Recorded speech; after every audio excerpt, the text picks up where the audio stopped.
At the MENA webinar about the complexity, science, and technology in economic development. So, on behalf of OPA, as the custom, I would like to invite President OPA, Mr. Luis Pereira, to address the gathering. Over to you, Mr. Luis Pereira, to address the gathering. Thank you, Engineer Saman Kandaniarachi, Chairman of the Seminars, Workshops and Programs Committee. Good evening, ladies and gentlemen, those who are here physically as well as those who are joining online. I'd like to welcome today the President of Institute of Chemistry of Ceylon, Mr. NMS Hettigetara, and Professor RMG Rajapaksa for this evening presentations resource person, our General Secretary, members of the forum, past presidents, ladies and gentlemen. Complex science and technology and its involvement in economic development is a pertinent subject. And I cannot appraise anymore talking about economic development without science, without innovation, and without technology. As a country, what we have been lacking for a long period is this. There have been enough and more people who have excelled in their studies, and they have engaged in research and development and on innovation. But it has not been effectively used for development and for economic development. So today, I think you have before you an eminent resource person who would be able to enlighten you on this subject matter and be able to share with you his knowledge, how this complex science and technology could be used in developing economies and in particular in economic development of our country. And I would like to take this opportunity to thank the President and the Council of the Institute of Chemistry of Ceylon for coming forward and also coordinating all of these things. Our own Mr. Nadarasa for taking the trouble and coming forward to organize this joint seminar with the Institute of Chemistry of Ceylon and the Organization of Professional Associations of Sri Lanka. With that, I would like to give it over to Engineer Saman Kandaniarachi to introduce and do the proceedings of this evening. Thank you very much, Mr. President Luis Pereira, OPA. Actually, this is the sixth seminar we are arranging under the Seminar Workshop Program Committee. This is actually the joint seminar with the Institute of Chemistry Ceylon and the OPA.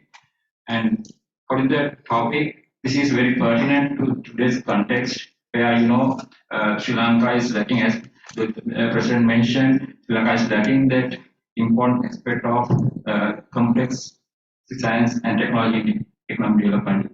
So, in order to start the session, let me invite today's moderator, Dr. A.P. Kirti, Senior Lecturer, Institute of Chemistry, and also Forum member OPA, to introduce the President of ICC, Institute of Chemistry of Ceylon, Mr. NMS Hettigetara, as well as the eminent resource person. Over to you, Dr. Kirti, to introduce the resource person. Thank you.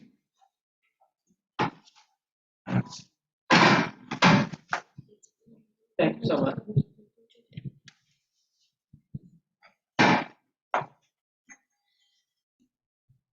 Okay. Now I would like to uh, invite Mr. NMS Hettigedara, President, Institute of Chemistry. And little about him, he is the President uh, of the Institute of Chemistry and a well-known council for member for many years. And he's a chartered chemist, he's a dietitian, he's a nutritionist. So at the same time, uh, he's a senior superintendent of police. He's a founder member of the Dietitians Association and one of the founder members of the Nutrition Association of Sri Lanka as well. Apart from his many designations, he is very actively involving in international affairs related to Institute of Chemistry as well as Dietitian Society and Nutritional Society in Sri Lanka. Now I would like to introduce you Mr. NMS Hettigedara. Over to you, sir.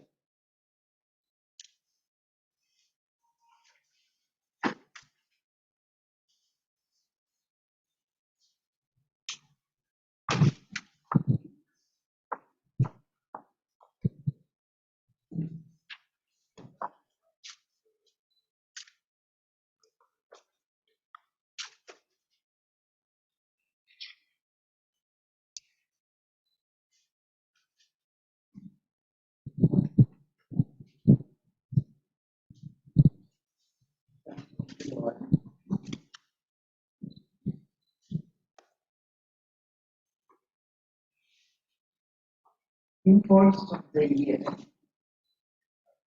2022 were Sustainable Development Goals and the need for collaboration approach.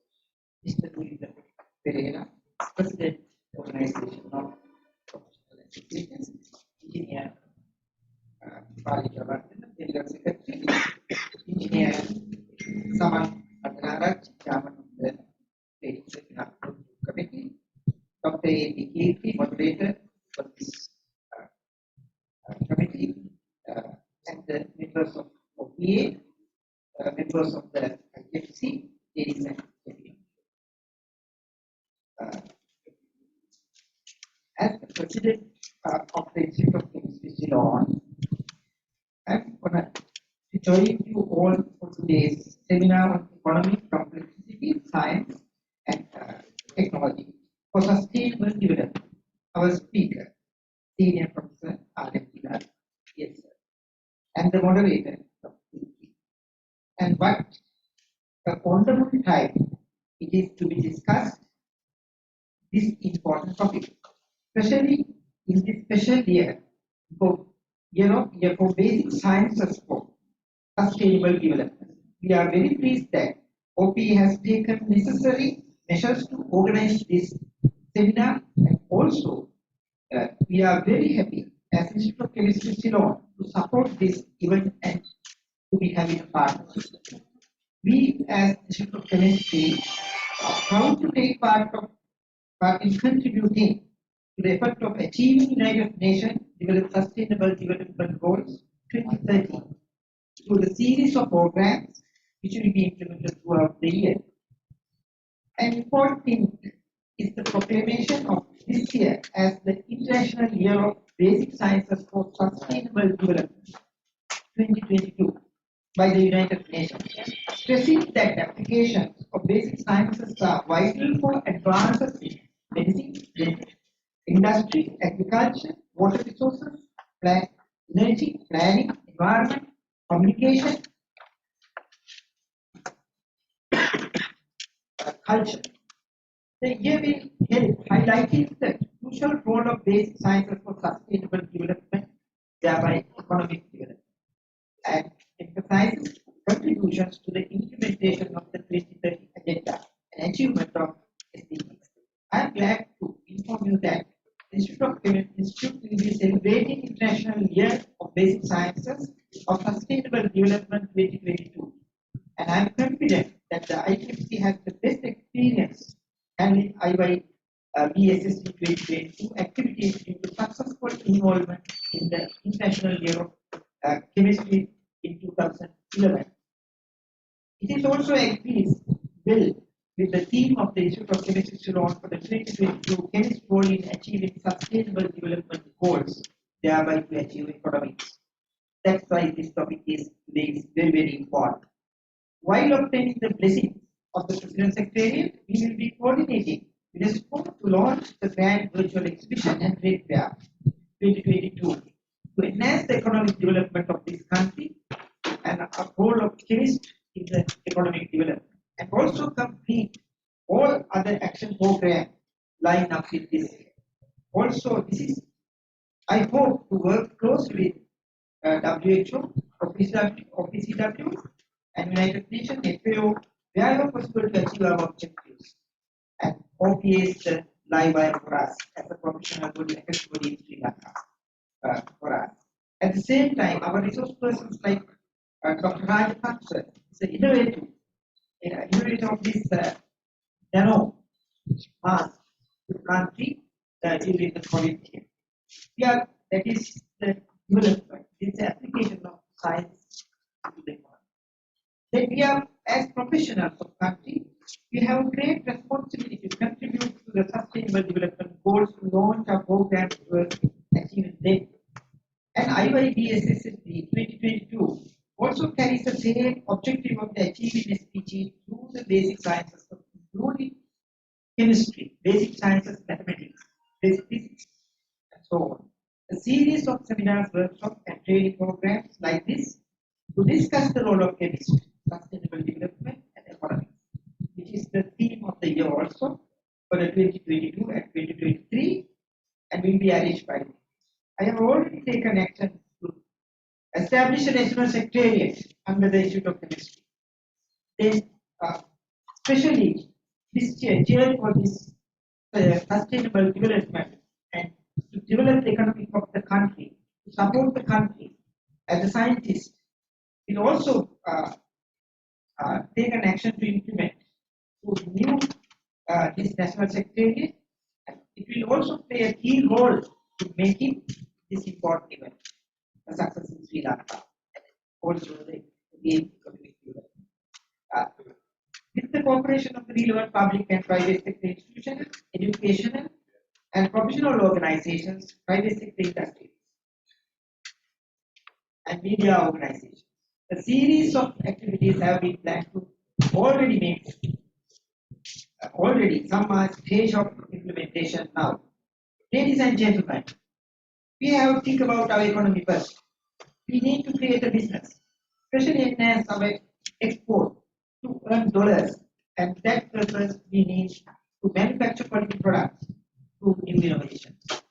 We have to think of low cost but very high standard raw materials, careful use of energy and human resources. We have taken measures to develop green chemistry and sustainable chemistry through the efficient process management of minimizing waste in chemical processes. Relationship and collaboration with the industrial sector is important to achieve this. Green chemistry is important for chemical industries to find solutions and conforms to such environmental legislations. SDG, known as Agenda 2030, complies with the principles of fundamental aspects of green chemistry. In particular, the educational field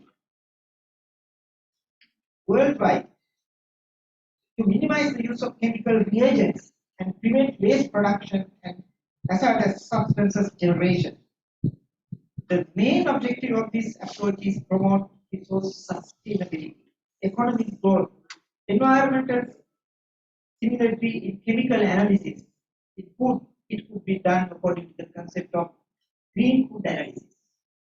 We should follow the concept of circular economy. Circular economy means often opposed to linear economy, that is, make, use, dispose. Highlighting the need to create closed loops of material, flows, and to reduce the consumption of virgin resources and its attendant harmful environmental impacts. To conclude my speech, I should say that it is a commonly accepted fact that the 17 SDGs are impossible to adopt alone. Every country follow these goals in achieving sustainable development to leave planet with better conditions for the future. It requires a collaboration between governments, civil society, private sectors, and the citizens. Considering the rapid depleting resources and exploitation of human resources, a sustainable and prosperous society is still far from reality. Keeping in view this fact, it is necessary to have a dialogue at individual level, business level, and policymakers level in the achievement of goals mentioned above. I wish to emphasize the need to enhance the awareness of sustainable development goals among individuals, policymakers, and industries through various strategies, as there are many agencies in Sri Lanka working at teaching, and it is also necessary to bring them to common platform and share their experience. As the Institute of Chemistry Ceylon, our professional community of chemists wish to conduct such awareness program and review with the participation of other scientific organizations, professional bodies, educational institutes, and government institutions and industries during the year. I request all the relevant associations and organizations join hands with this for the benefit of the country. In this endeavor, I also seek assistance of OPA, which has a good membership of many professional organizations who are actively involved in national development in multitude of years. Thank you for patiently listening. Thank you very much for having this kind of organization.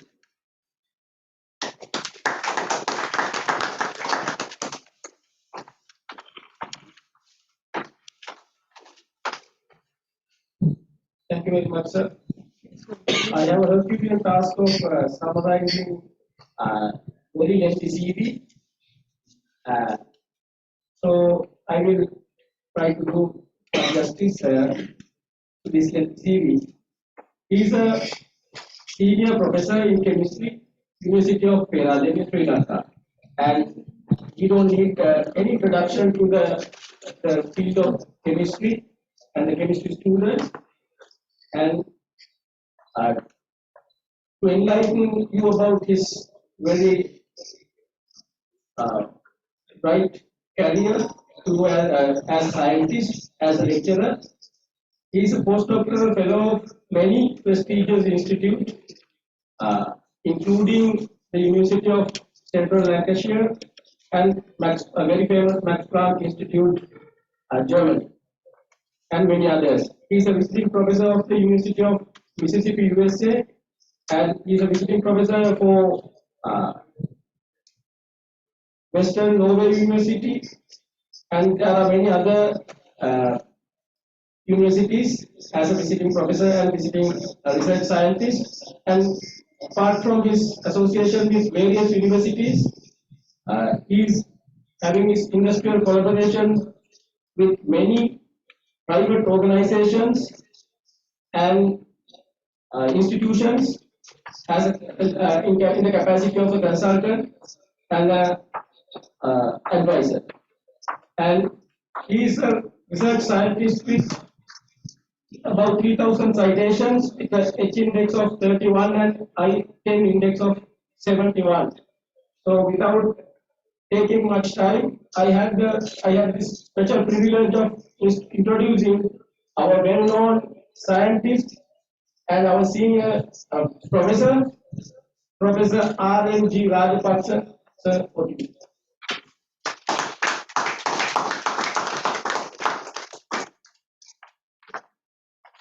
Thank you very much indeed for the introduction and very giving overview of these listeners.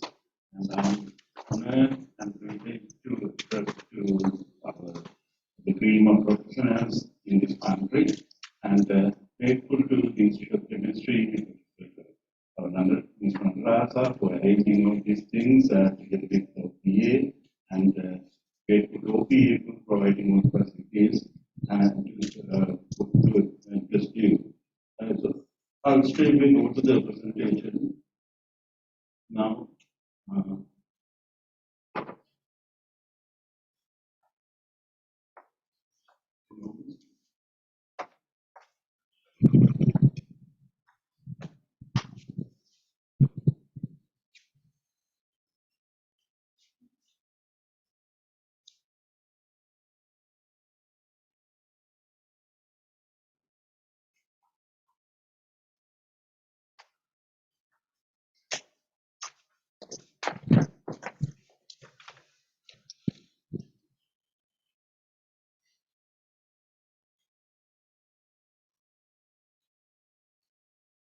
At the sort of discussing with complexity to science and technology and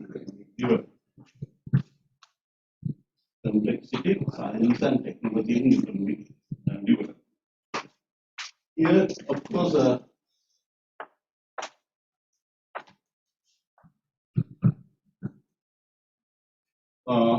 using these two great scientists, Ricardo Hausmann is a professor of practice economics, economic development of the John F. Kennedy School of Government at Harvard.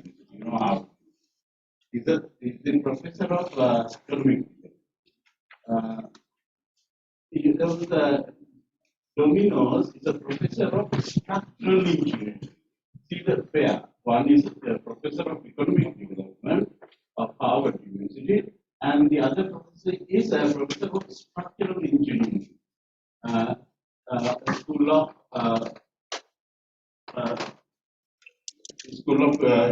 Engineering, University of Service. So these two together, they have a paper saying that application of complexity science tools allows for the better understanding the rules of economics.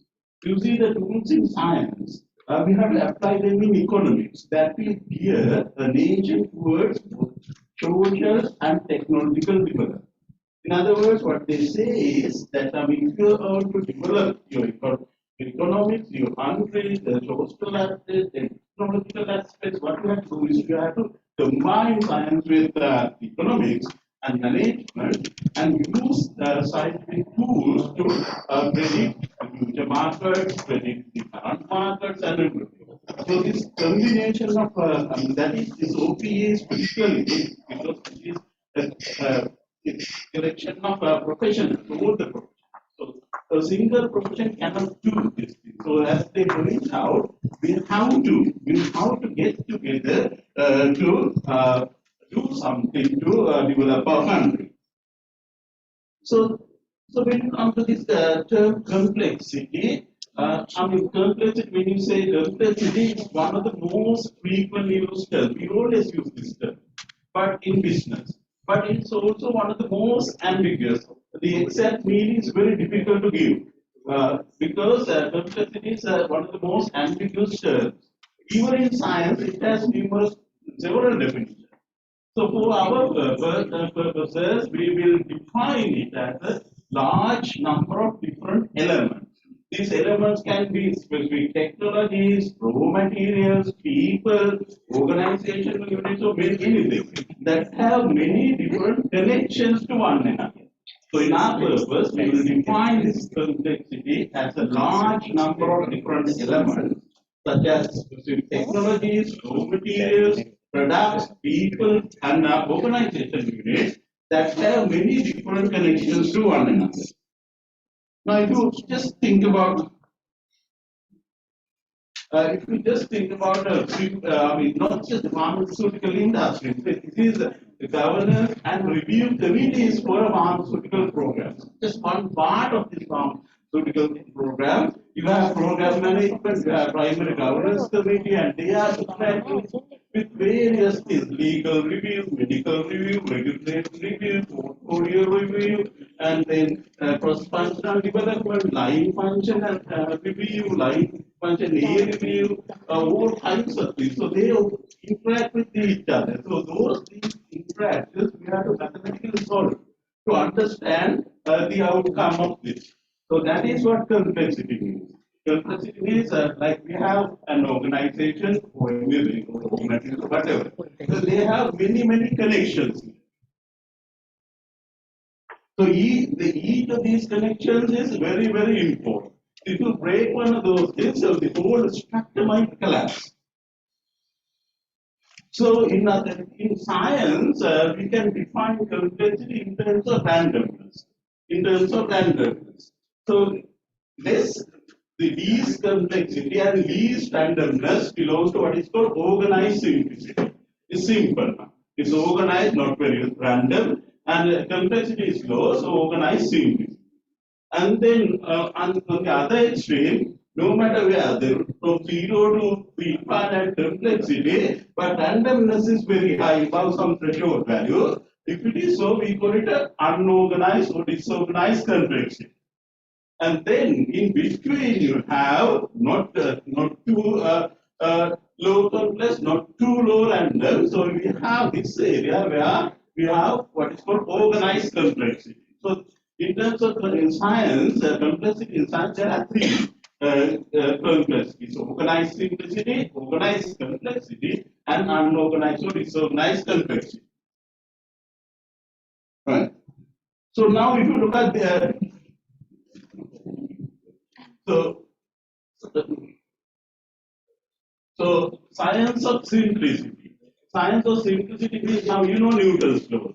So we know. So if you think about the systems that could be described using definite paths, trajectories with path, and you know what's happening there. That's motion of a pendulum. So motion of a pendulum, we know how it is moving. And the motion of the planet orbiting planets around sun, we know that. So this is simple. So using these Newton's laws, we can predict if cricketer is playing, we can predict the time of flight, we can predict the maximum height reach and horizontal range, how long it will go, all these things we can predict. So these are simple science. Although we have complicated equations, this is science of simplicity. Because we know the trajectory, we know the path, we know the materials involved. And even the calculus and differential equations, which looks very complicated, but they are science of simplicity because we can solve them. Now we can easily solve thanks to the development of IT sector. But Albert Einstein, those days, you say God doesn't care about our mathematical difficulties. Even Einstein, you say God doesn't care about our mathematical difficulties. He integrates empirically. God integrates things empirically, but we have to do it mathematically. He had to use it by hand. Nowadays, it's not a problem. All these mathematical equations we can solve using appropriate computer programs. So that is simplicity, science of simplicity.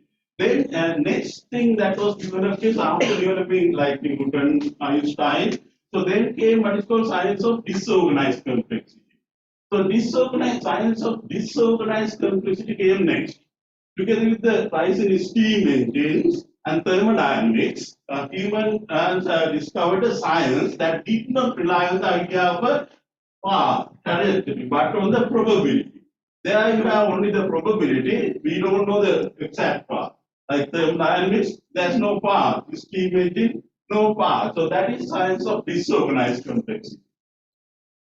Then what is most important here is science of organized complexity.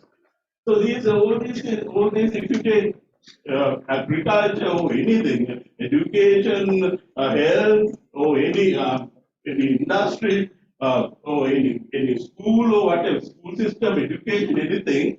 So they are complex, but they are interrelated to many things. But we know the relationship. So in science of organized complexity, we know the path. In addition to the complexity, we know the path, we know the elements involved. So that is organized complexity. So with these organized complexity tools, computer programs are available to solve all these interactions. So for example, if you take agriculture, you have various inputs like land, water, soil nutrients, and then it interacts with many things. Even international trade, international agreements, climate, domestic and foreign markets, all kinds of interactions are there. So all these interactions are important. So if you just cut, say, one of those, for example, then the whole sector is going to collapse. So it's just like, I mean, you remember this, the famous story, right? You would be, I could find actually clay pot, the figure with clay pot, head stuck in a clay pot, and it's our famous story. And we should not cut the neck, cut the head off, and break the pot to get the head up. So if you just break one of those arms or relationships, for example, nutrients for agriculture. So that what we are doing is we are just like when you have a problem, we are just like cutting the head off.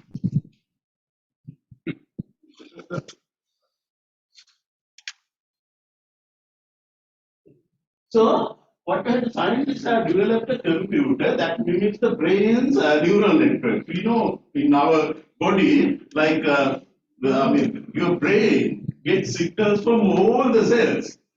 You get all the cells, but your brain in micro, even nanoseconds, you get all this in it resolves and identifies. I know that I get pain here exactly. Now when it comes. But how it does is brain has all this neural network system. But computer scientists now, IT technologists have developed a computer that mimics the brain's neural networks and could overcome the speed and power consumption problems of conventional supercomputers. Even the supercomputers have the problems of speed and power consumption.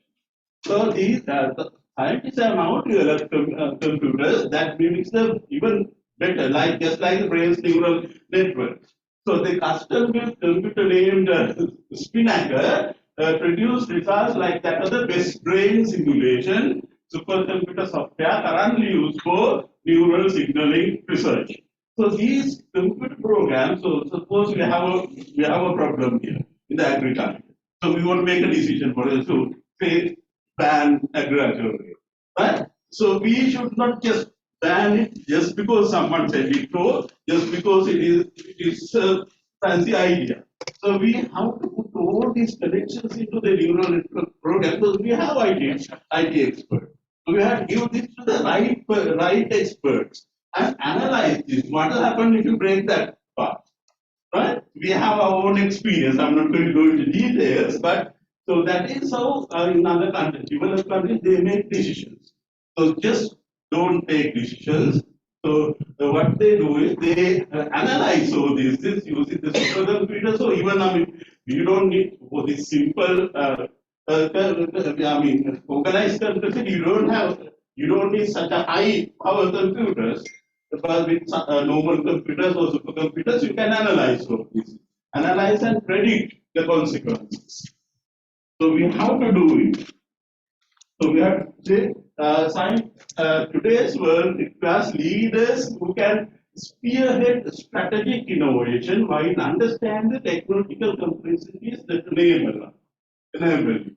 So leaders are I mean, they can't do it, but they should hire the right people to do the right job. So now let's think of what is this economic growth indicator? Is it the GDP growth? If that is so, in 9 years, Uganda, Kenya, and Tanzania will be the three fastest growing economies as measured by total GDP growth. So these are three countries in the world. They have the fastest GDP growth. But are they the developed countries? No, they are the poorest countries. Meanwhile, the US's total GDP growth will be the 88th fastest, lagging most of the world. But while the US will still be the largest economy, the world is the other part of the world is catching up. So what is it? It is not the GDP growth. So what is it? So Harvard's Uncontrolled manner. Ours, Ricardo Hausmann and MIT's Cesar Hidalgo use an important method of predicting future economic growth. So there is a very simple thing. The most important predictor of economic growth is the number of different products the country creates. How many different products we create, right? The number of different products the country creates with special attention to how many of those products are unique to that country. If we can produce some unique products, if you produce 100 products, if India produces 200 products, so India is twice better than us. But if you produce 300, so we are better. Likewise, so the most important predictor of economic growth, according to the professors of MIT, you see, the most important predictor of economic growth is the number of different products a country creates. So, with special attention to how many those products are, how many of them are unique to that country. So it's not wealth, it's not good governance even, it's not education that matters. It is what things a country know how to make. It's not the wealth, it's not governance, it's not education. They are important, but it's not that matters for the predicting economic growth. So that is the things a country know how to make. So like engineers, so scientists, and everybody, economics, computer science, all should get together to make new products. So to do so, what you need is knowledge. So next we come to the part of knowledge in this talk. So what has changed in the world's history is the amount of knowledge we possess. Say the same Hausmann, the director of Harvard Center for International Development. Countries are rich because they know how to make things. So if you look at US, and I will show you the figures, they make thousands and thousands of products every year, new products. That is why they are. China makes so many. That's why China is coming up. So, according to Hausmann and Harvard Center for International Development, countries are rich because they know how to make things. We also know how to make things. Unfortunately, we don't do it. That's the problem. So, to make a product, it requires individuals putting pieces of knowledge together. So we have to put these right individuals must get together and put pieces of knowledge together to make products. Knowledge. So when it comes to knowledge, well, the first thing that it comes to my mind, it automatically came in. What? Right.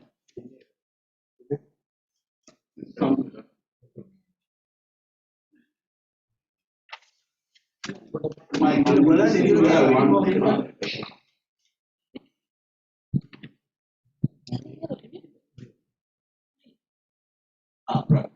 So now, this is the mastermind Maureen Bruner. You know very well. Mark Bruner. These simple books that we do when we were kids. Each of these things give a good message. Right? Rather than just asking these people to read and remember these things, what we have to do is, from the beginning, we have to dig out the message that is given. Say, the wedding feast. So, the people, those people, they eat in their word. And if something has even though the arranged marriage box is, is trying to keep it, but they need to get away with that also, giving the dowry of a dog. So likewise, so you keep your word, but if it is wrong, you have to know how to get away with that. So likewise, all these books give you very, very good examples for you to think from the inception, from the beginnings. So now, going forward, knowledge, capital, and economic growth. Eric Hanushek, Paul Jean Anna is a senior fellow, Hoover Institution of Stanford. So he has analyzed this figure, how long run growth rate in real GDP per capita from 1960 to 2000 relate to knowledge capital. How the GDP improvement relates to knowledge capital. He has taken East Asian, like our countries, and Latin American countries. You see, they given test score is a exponential score 1, 2, 3, and then growth rate.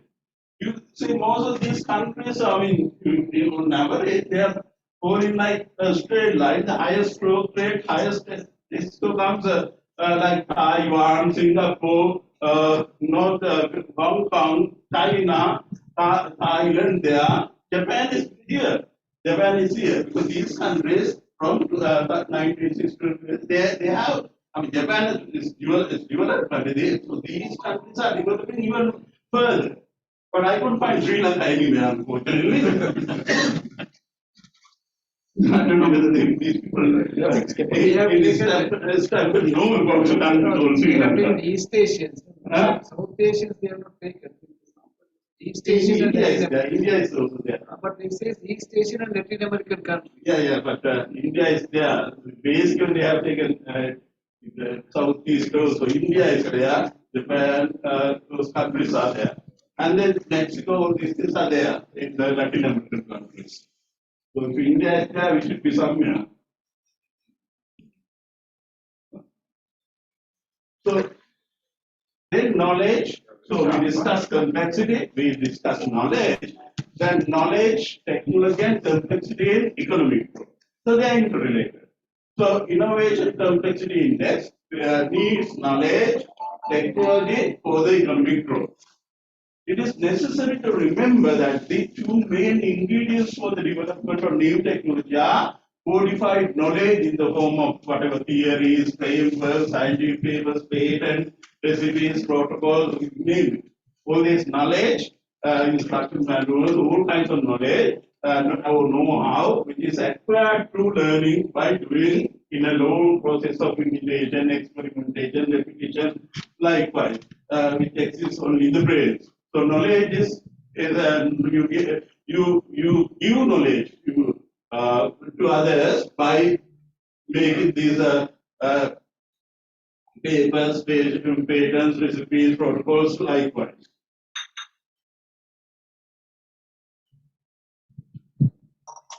Right. So this is the knowledge. It's doing its own work. So this is full patent map of 266 technology categories and 35 technological areas in the US. I mean, if you look at that, it knows everything: semiconductors, construction, combustion engines, catalysis, spacecraft, copies, printers, everything. But number of patents, so that is a kind of like technological, I mean, patent, the number of patents is related to the number of technology, because in these countries, if they are patent, they usually make a product. So number of technical patents granted in the USPTO database from 1976 to 2011. Say 1975 to 1976, 2011. You see, they start they are 1970 like 50,000 patents. Now it comes to 2010, it's 200,000 patents in a year. And if you go to 2015, like almost 300,000. So it's linearly increase, almost, I mean, it's not linear, but there's a trend of linear increase of number of patents produced as mentioned on years. So you see, if you increase the number of patents, means you are increasing the production of new things, new materials, new devices. So that is why the country is strict. So the number of patents, so this actually scientifically show that as the number of patents increase and the number of new products increase, so therefore country keeps on increasing its richness. So therefore, we will have to do scientific research not just for the sake of publishing papers and getting promotions, but we have to collaborate with the industry and collaborate with the others so that we can do something useful, we can produce something big. That is what is most important. Now we know that NSF and NRC have been research grants for so many years and so much of money. I mean, but one research grant is like 5 million rupees. Imagine every year if you get 10 research grants, more than that, 10 research grants. So during 10 years, how much of money? So we need to have some outcome of that. So that is so actually I mean taking my research as example, I do research in many areas. In biology, in chemistry, in physics like things, solar cells, world cells, cathodes, all kinds of things. So I'll show you as examples how our research output could be used in an effective way to develop this country. Right. So to do so, actually, one mind is just one mind. If a collection of minds, if you collaborate with with many people in the required sector, so then you have ideas. Like Professor Keith we normally call it Sri Lankan Einstein. Right. So started from Professor Keaton, Professor Ile Peruma, Professor Chandani, Professor Bandara, Professor Lakshman, Professor Karim, and then our colleagues like Professor Nicole, and then engineering faculty, Professor Barakrama, and then biologists, Professor Sanat Rajpaksha, vet faculty, Professor allied health, orthopedic surgeons, engineers, and then all kinds of people. I used to collaborate with many people. That is the secret of success in developing things. You have to collaborate with many people for the different projects. You need different people. So you have to collaborate with as many. If you have many collaborations, you get many ideas, more ideas, so that you can go forward quite easily.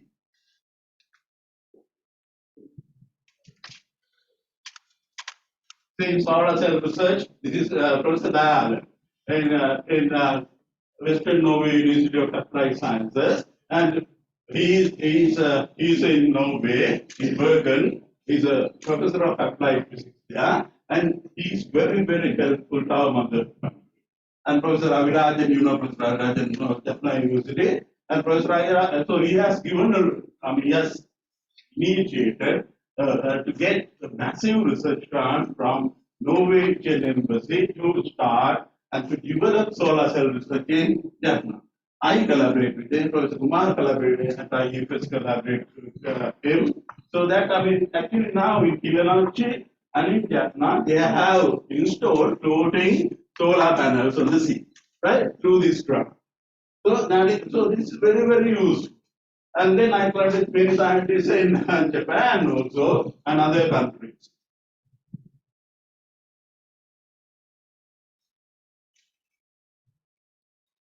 See, collaboration with many people. So this is one of those projects. Something here doesn't come fully here.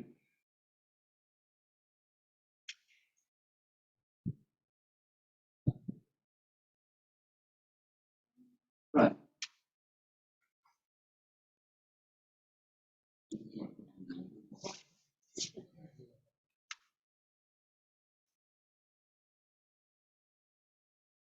This is one of those projects that I started with the group that I showed you.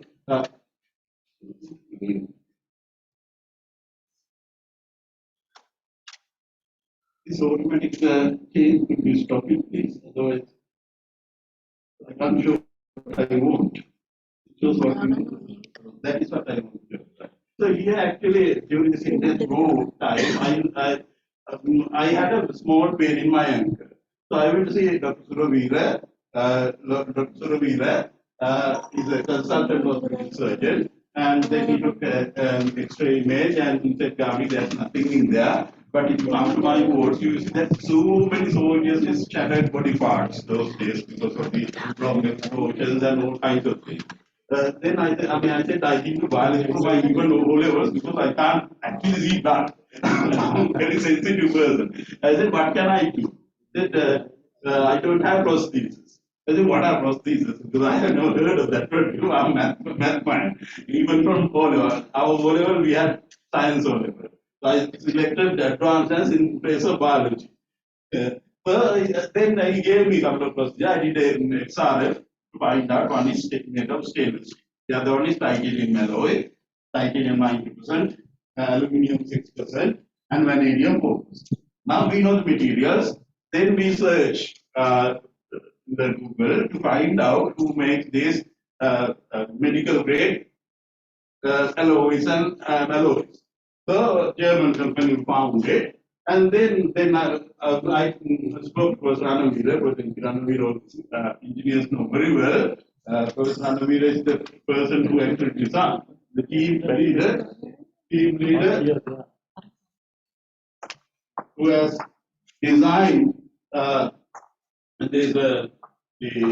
Dalada Malgava when it was attacked. He redesigned. He's a team leader. He's a very good person. So then he rotated from the engineering side and he contacted Dr. Ravi, Dr. Chopa as design engineers and Professor Patiruna, Mrs. Patiruna as production engineers. And then we need biologists to analyze and we need computer scientists. We need, of course, we have these orthopedic surgeons. So and then I called them to our seminar room, lunchtime meetings. Every week we had these lunchtime meetings, and we were very happy. I mean, we understood. I mean, we took lectures in different terms. So, like in my institute, it's making material science and nanotech. So I showed them how these biometrics can be reduced, and then the computer scientist showed us how to convert these X-ray images or CT scans or MRI data of missing body parts into real 3D images. And then design engineers to make these procedures to 1 micron precision. And the production engineers using that design, the engineer, they have computer controlled lathing. So within the stainless steel, this one. So they made these procedures. And then, there was a girl, Dr. Surveer had this girl, 11-year-old girl in Diagram area, who met a previous accident and lost her elbow, so it was looking like that. So she could not go to school for 1 year because it's a right hand, she is right-handed. And then Dr. Surveer said, first thing is we have to make this one because even if you collect money, the customary process for 11-year-old child is difficult. Right? So it's going to be more than 3 million or so, even those days. So then I said, so then I wrote to this German company, then they sent us samples. One huge is a stainless steel medical grade, certified one. The other one is the titanium alloy. So we have enough materials to make several procedures. So first one, what the orthopedic surgeons gave was, they gave me as the MRI data, CT scan data, and the X-ray data. Then this data, computer scientists developed programs to convert that into a 3D figure of the missing body. And the design engineers took it and then designed the procedures, and then they calculated load bearing, all kinds of mechanical properties, and then they gave it to the production engineer to produce. Once it is produced, you can't put this foreign things in your body, as you know, it rejects. So what you have to do is to fool your body, say that this is not a foreign thing, this is part of your body. So we know what your bone is made of, it's hydroxyapatite nanopart. What you have in a power, if you can purify, you get hydroxyapatite nanopart, this power. So that is what we did. So we did hydroxyapatite, and from dolomite also we use calcium. Hydroxyapatite also has calcium, hydroxycalcium phosphate. So in different minerals, using dolomite and using apatite, we made pure hydroxyapatite nano needles of 3 nanometer diameter and 15 nanometer length. That is the kind of nano needles you have in bone. It's just like a bundle of BD, like these nano rods assembled like that, and they are like placed using collagen polymer. So these things, it's depending on the bone, the place, and the outer part is very dense, inner part is very light, porous. So actually 3D printing can be used to do it. Now we are trying to do it in 3D printing, but here we can't. But we made this hydroxyapatite. On the stage it's very difficult to pour. So we developed a technology, we developed a machine to do it for atomized paper hydrolysis, and using that we heat this to 450 degrees and then take aerosol particles and deposit on these things. So it works permanently attached. You can't see it's not like 50 nanometer layer. But that layer means that the whole prosthesis is covered with that. So then your body sees that there is a like bone part.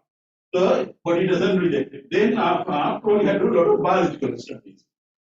Cytotoxicity to other cells, and then biocompatibility, they go to osteointegration, cell adhesion, all kinds of things here.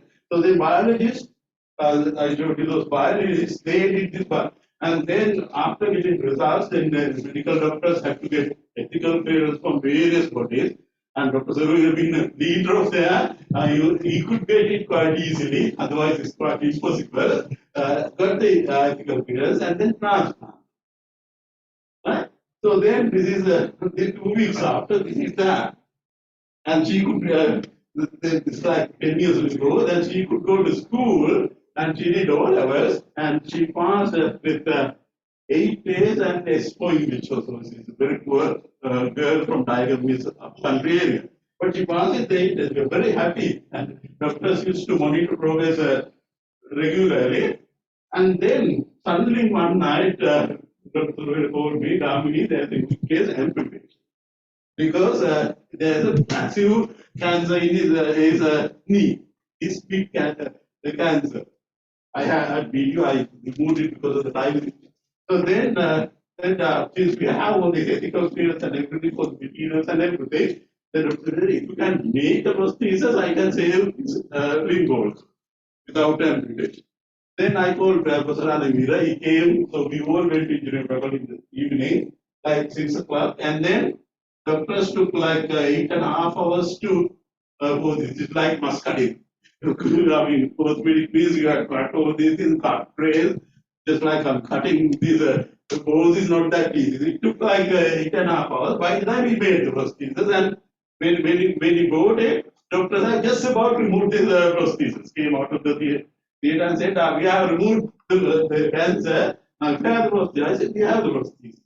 So then put it. Now the man is from Siyamalango patient in Manaraga district, and by 55 years old, he's still alive. He has leg bones. So then actually this is a very good project as you can see, but unfortunately we couldn't go forward with that. So we tried to first we tried to go through the state sector various and realized that with the state sector you cannot go very far. Then Dr. Zulvira also spent a lot of time, although he's a consultant, private practice also, but he went with us to persuade this industry. So we get little support to make these things, but no entrepreneur or no industry in this country wanted to take a risk here, right? Because those days actually this was imported from Germany or India or other countries. So therefore we could not go forward. So therefore we cannot call it successful project although we did this before. And then now we are doing it again. Now we particularly dental faculty also, dental surgeons, maxillofacial surgeons, they have polymer 3D printing machine. So polymer ones, what important is that they put particularly for these dental and oral cancers. Right? So we have to remove a lot of parts and they put polymer ones. So, but you can't keep it for long. And so even for medical, we find very smart medical doctors and dental surgeons, dental academics now. They are good in therapeutic. They are good in 3D printing also. I couldn't believe that. Right? So there's young doctor called Dr. Rajpaksha. His name is also Rajpaksha, and he's very good in 3D printing. He's the one who's printing these dental things and orthopedic implants, polymer ones. But what we need is actually metal printing and ceramic printing. So we have all the resources. Like say we have dolomite, very cheap. We have apatite. We know how to convert it to pure material. We know titanium dioxide. We have ilmenite in I told you, we have developed procedures to convert this ilmenite into pure titanium dioxide nanoparticles and pure iron oxide nanoparticles. And eventually, the base salt has only sodium for that also you can recover in a salt, and then you have pure. Right? The process we developed with the lab scale. So titanium dioxide, then I collaborate with one of my students in ITI is doing what's called FCKM process to reduce this very difficult like titanium dioxide to titanium metal or alloys. If you want like titanium and 6 aluminum, you take oxide in that ratio and then titanium electrolytic reduction to make alloys. So there are processes. So we develop, I show you, so we can make this titanium alloys, and then zircon. Zirconia is the best ceramic material for this dental and orthopedic implants. And this zirconia is a high temperature material, so you need fairly expensive 3D machine for zirconia printing. So now actually, yesterday I spoke to one of the leading professors in Italy.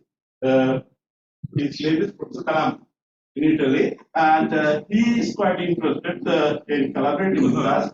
And then we contacted one of the professors in UK also, a friend of ours, and because I was in UK more than 10 years.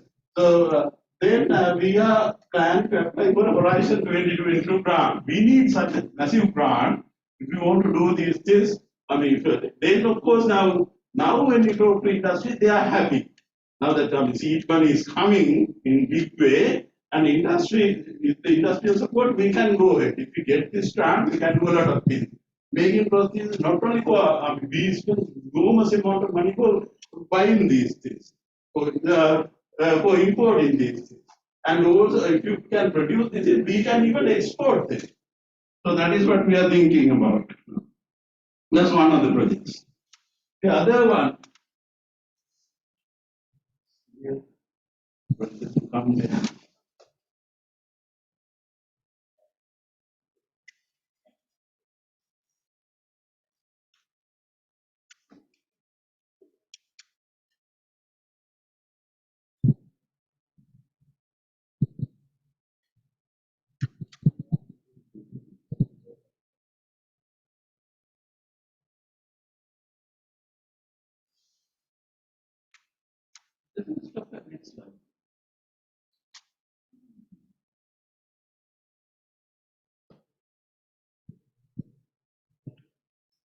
Oh.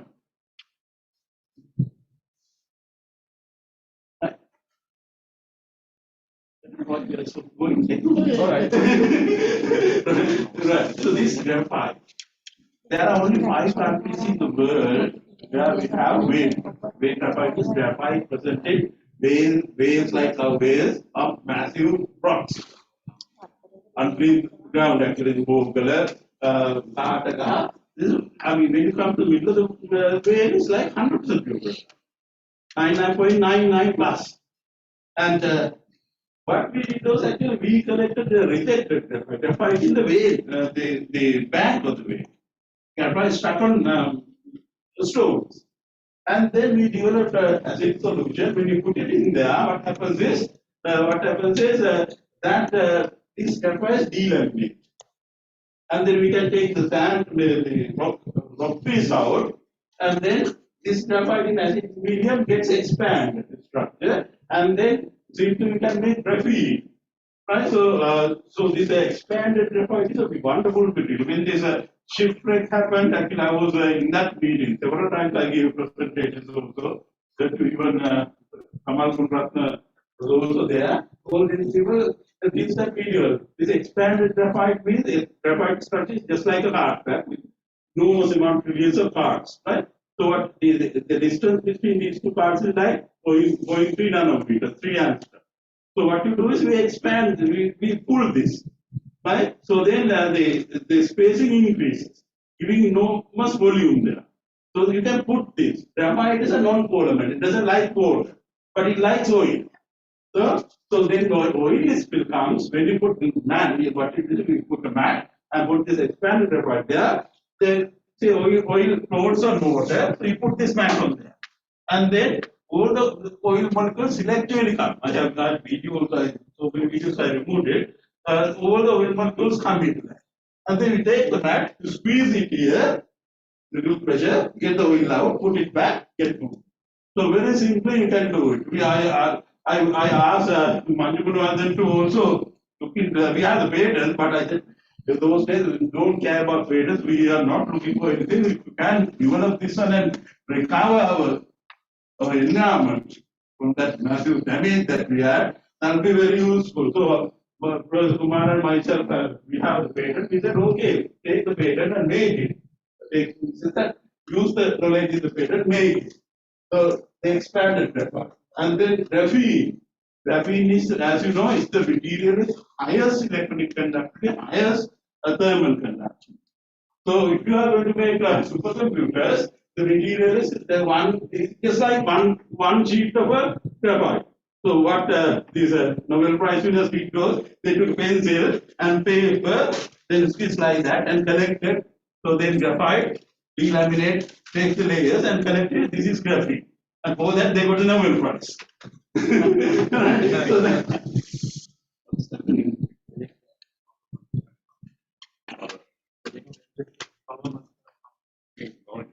I don't know my time now. Is that okay?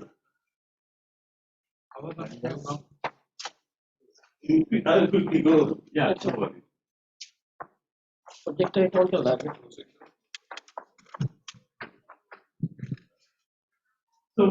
So easily we can convert. So we sell graphite. Now actually with our help, I'm doing consulting for honorary consulting. I don't take money. I'm paid by the university. So but I help more than 10 industries. So whatever the industry asks, actually they give me a car to go and all these facilities they provide whenever they want. And then I go and give my help so that we produce new things. Like I go graphite, I'll show you quickly.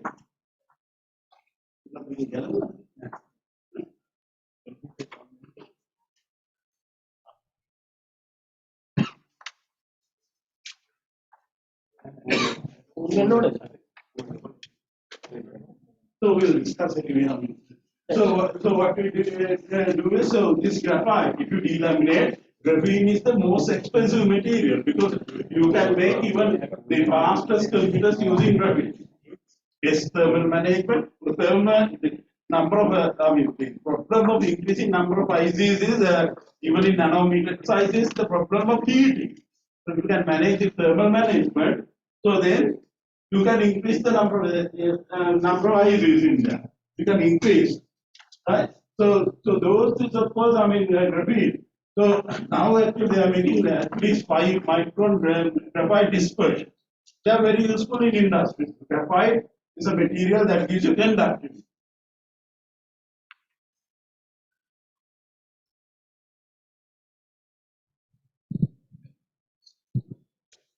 So you can make graphene.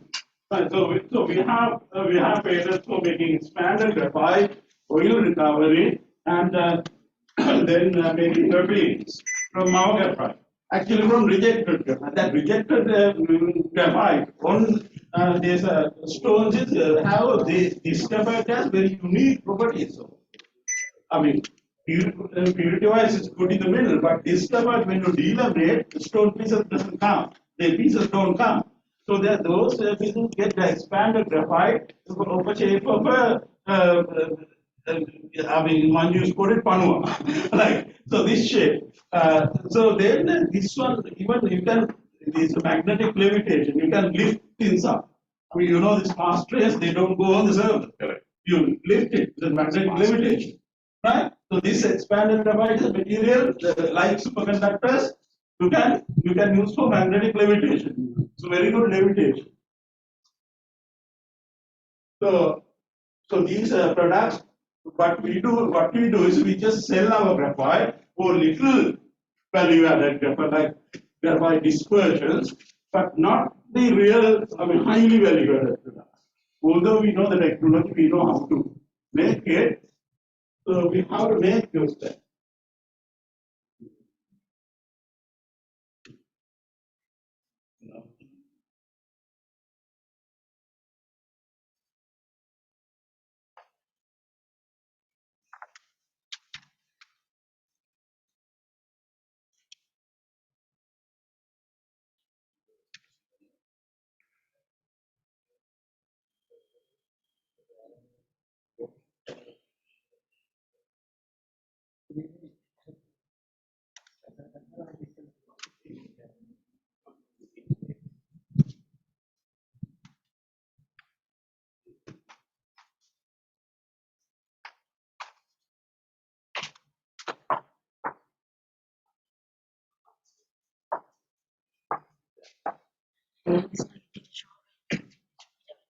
Now, look at this. Market for refined products. The global refined market size $630 billion in $2020. The projected value by 2025 is 1.5 billion. That's like from 2020 to 2025, there is like 95.5% increase. So such a valuable material. So we should not sell our graphite as graphite. None of the other countries even touch. There's a vein graphite. China doesn't have vein graphite. China has flake graphite. Right? So the US, UK, India, somehow, and one other country, Sri Lanka. Only 5 countries have this vein graphite. We have been selling this vein graphite ever since Second World War. That time, as just graphite. But graphite has enormous application. You see the market size. So market size for oil recovery.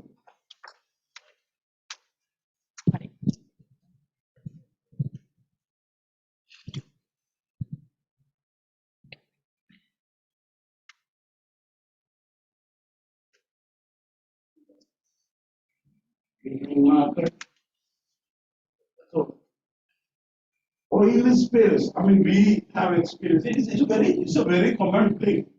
I mean, near Japan, there were like 30 shipwrecks, oil spills.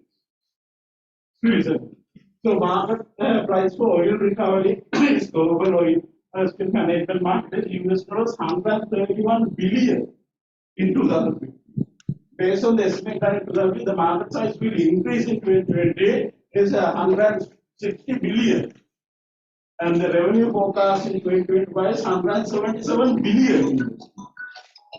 See, I mean, these are the figures, actual figures we have taken from this, these are actual figures. So, should we just sell our graphite to peanuts? No, we should not. Just just expand the structure and make oil recovery max and go for that. So we can't be poor. We have all the resources in this country. We have the knowledge, we have the technology, simple technology. So then you can quickly go. So code chain, answers the question. Code chain is the industry where I am making Vega.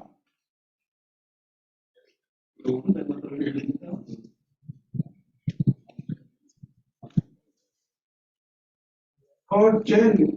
So here is a Ansha gave me a project to make batteries and supercapacitors.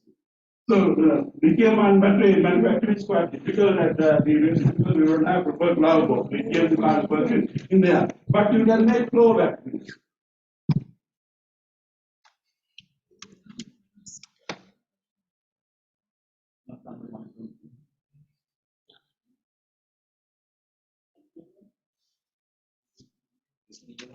So the application screen it will come a little later.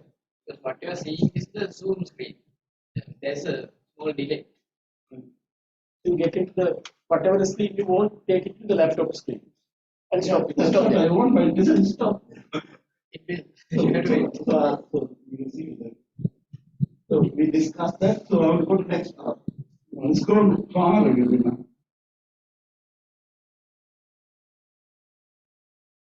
Can you comment?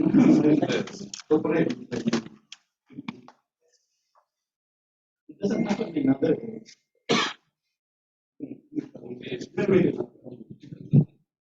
Right, so these are the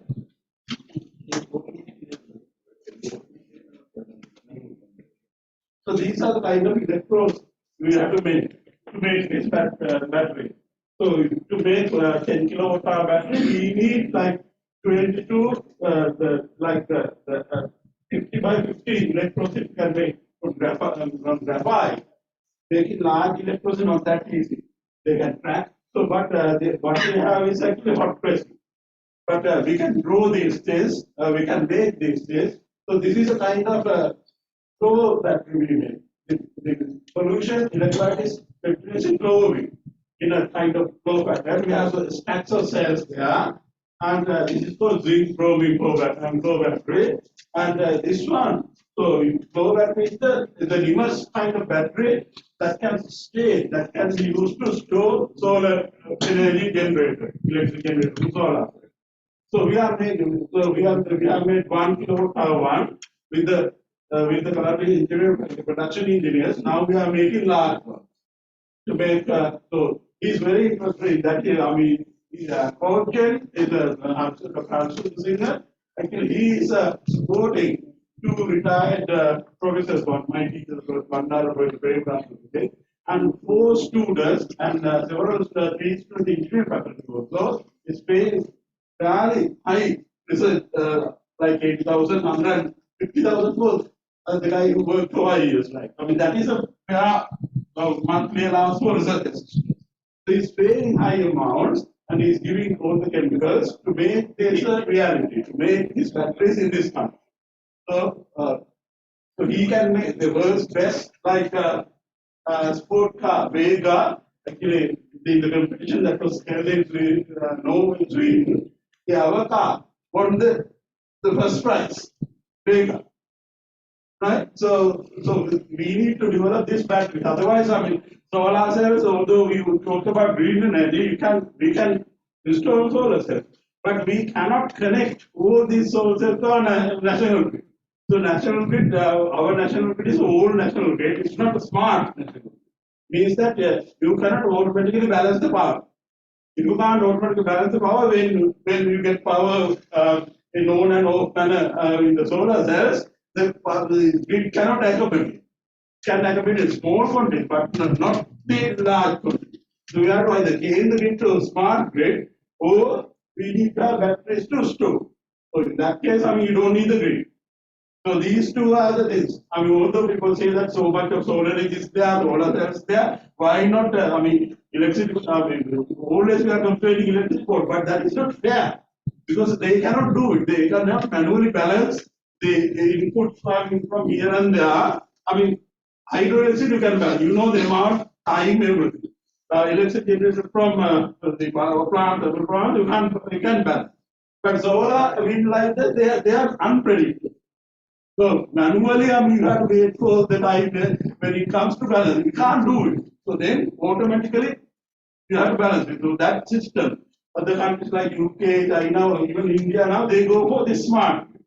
You have to go for, or else, I mean, if you can't spend money on a smart grid, you have to develop that. Huh? Huh?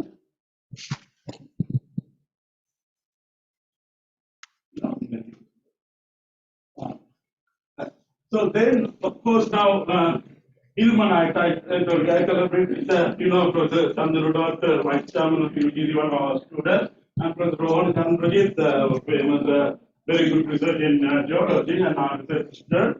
So we usually conversion of ilmenite, this iron titanate to iron titanium dioxide and iron oxide nanoparticles to recover titanium dioxide from ilmenite has 2 processes. One is sulfate process, the other one is chloride process. Both these processes require either concentrated sulfate or concentrated here and temperature over 1000 degrees centigrade. So that's the standard, these are the standard processes in the world. But we together developed and got 2 local patents, once and 1 world patent is pending, and 2 publications in ACS Omega also, developed a process that can use dilute hydrochloric. So the environmental problem is much reduced. Like formic acid, we can't store it. The reason why we have to close down this parallel phosphate generation is the storing from sulfuric acid. The heating happened, and then all the wells got acidic, and then all these protests came, and the project abandoned. So, like if you can use a dilute hydrochloric acid, then the environmental problem is much reduced. And also 170 degrees as opposed to 1000 degrees. And what you do is you give energy in different forms. Not only heat, energy is like currency. You can give it in any way. I mean, I don't mind you give me dollar or pound or yen or rupees or whatever. No? Just like energy today, whether it's electricity, magnetism, heat, whatever, if the system can take it, it's energy. It stores as energy, internal energy. So we gave energy as a mechanical energy, rotating autoclave. Autoclave means like I mean, we have water inside, water is heated above 100 degrees. So that what happens is water go to vapor phase. And then volume, then you know, like one mole, that's like 18 milliliters of water. If we heat to gas phase, the volume should be 22.4 liters. Like 20 milliliters, 20 liters, like 1,000 times increase. And then you don't have that space, you have only 20 milliliter space. You reduce that space, that means you increase pressure by 1,000 times. So that is what is happening in the autoclave. So in the autoclave, that high pressure condition naturally applies from water. Very simple. And then rotating autoclave is mechanical energy. Otherwise, so then we get real pure. Like even this high temperature process never gives like 1 to 2 titanium oxygen, like 1 to 2 ratio titanium oxygen atom only. Here we get titanium and oxygen only in exact quantity, IO2, 1 to 2 ratio, nothing else. And in different phases, we can make amorphous, we can make like anatase, we can make rutile, and you can make nanowires, you can make nanospheres, all kinds of things. So these titanium dioxide means like all these pigments, paint, white pigment is titanium dioxide. What we do is we give a ilmenite like Dorilode for peanuts, and then we import titanium dioxide so much for paint industry, paper industry, pharmaceutical industry, even this white base is like titanium dioxide is in that particular. But if you can make, so actually we those days we discussed it then Minister of Industries, Vimal Veeravansa, then he got interested. He sent a team of engineers to look into scaling, but then things happened and did go further. But we try our best to do it because we have the patent. Like imagine the things that is happening 1,000 degrees, you can do it hundreds of degrees, enormous amount of power saving. Think market. The global nanotechnology market is $3.4 billion in 2016. 20.7 expected the growth rate. In 20 this year 16.9 billion. So much of money in our on earth. So if we can make use these things.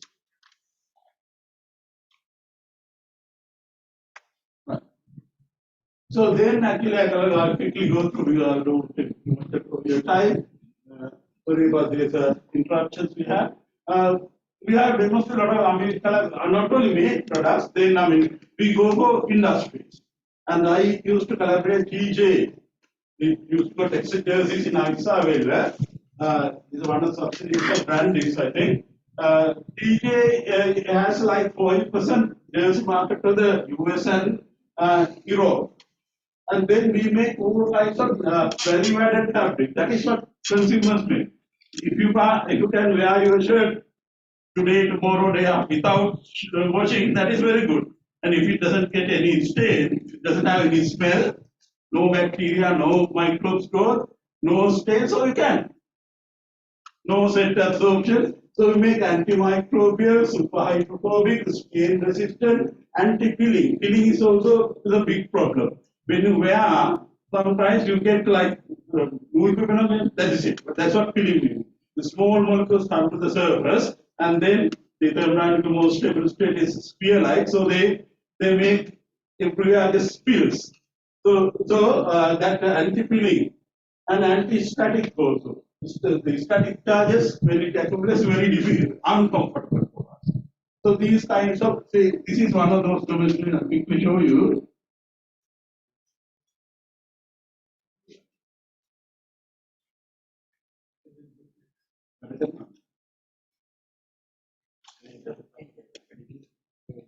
Video and it's not So here what we are showing is we just throw mud onto it, normal cotton, mud sticks.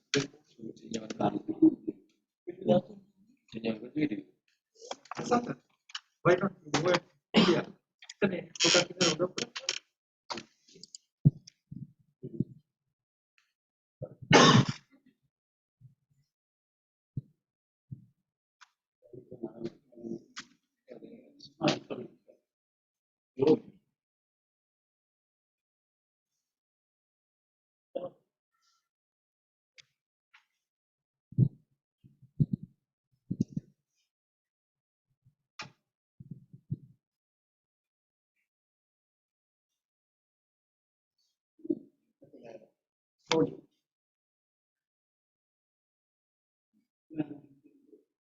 Now what we show is this one, when you throw mud onto this one, mud sticks only. But when you just treat without nitrogen dioxide and some other surfactant on it to make it just like the lotus leaf, right? So then mud triples, no mud. So children can wear this school uniforms using this, and they can play in the ground, play in the mud, but no mud sticks. Even shoes you can treat like this to make super hydrophobic. Doesn't like water, so usually stays come with water and then spreads on it, right? So if water doesn't spread, there are no interactions between water and the surface. Then of course, I mean the stains do not retain.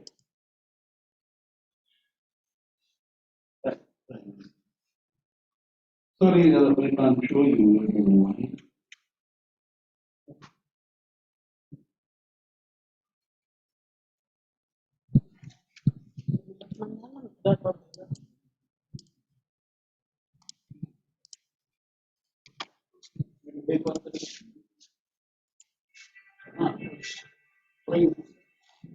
You see the one sticks.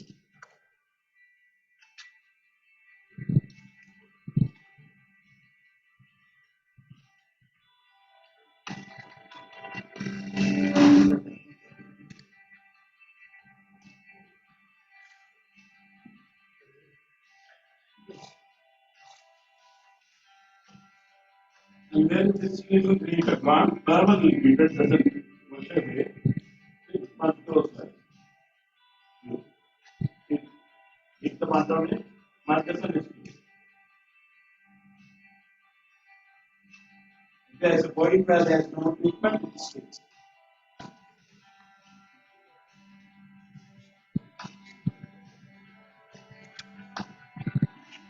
So these are things that we have to make to attract foreign market.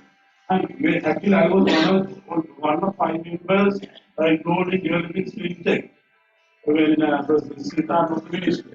So they are here what we are doing is we are adding chemicals. PR is treated one, the other one is normal fabric. So chemicals go to that one. Chemical doesn't go to physical research lab. PR because it is a treatment. Here the jersey material, the large one is treated one, the small pieces are untreated ones.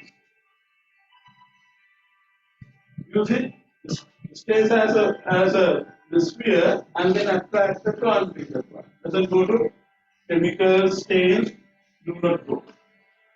So they are attracted to the similar things attract. These similar they don't attract. See, all these things go there. To demonstrate that they are chemical and stain resistant.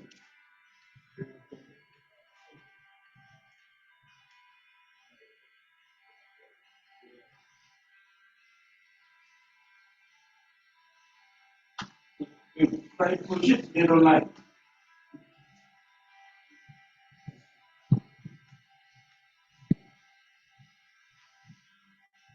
And then the chemical, the whole product. Okay. So PR is treated one, the other the entire one is untreated. So it goes to untreated one. If you spill on it, then the chemical solution doesn't go to PR. It's treated one.